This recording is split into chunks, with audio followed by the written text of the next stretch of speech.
So we're in the home stretch. This may seem like the hardest part, but it's really not if you think about it and take your time.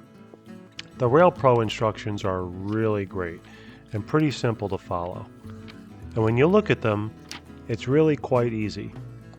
You've got power, you need to power the board, and then you've got output to the motors.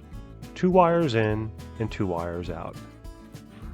Then on the other side of the board, you've got all your lighting accessories.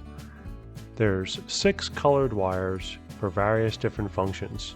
In this case, we're going to use those 6 wires for a combination of lights and that coupler operation I showed you about. There is another wire here, the purple wire, and that's more for steam engines to get the chuffing sound right with your engine. Lastly are your 2 wires for the speaker. RailPro actually gives you an option for 2 different motor outputs for engines that have dual motors. But I wire mine with a Y connector and just use motor number 1. I find that I get smoother operations that way. Here is the first 5-volt source on the RailPro board. You'll use this wire to tie together all your lights and accessories. There's a second 5-volt source on the board, which is tied to this common output on the other side.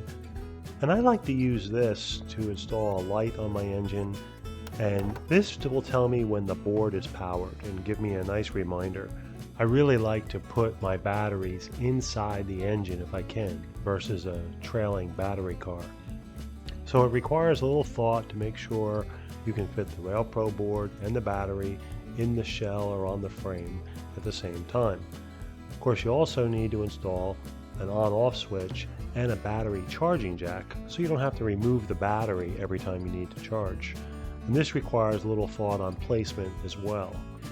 I like to use the fuel tank area whenever I can for my switches and for the charging jack, but this particular model had a lot of challenges on where I could put it. So I put it in a different spot. Tell me, can you see it? Well, if you said the rear of the engine, you'd be correct.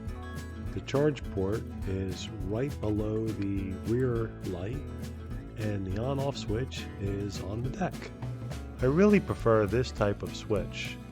The hot from the battery goes to the middle, and the hot for the charge port goes to one end, and the hot for the RailPro board goes to the other end.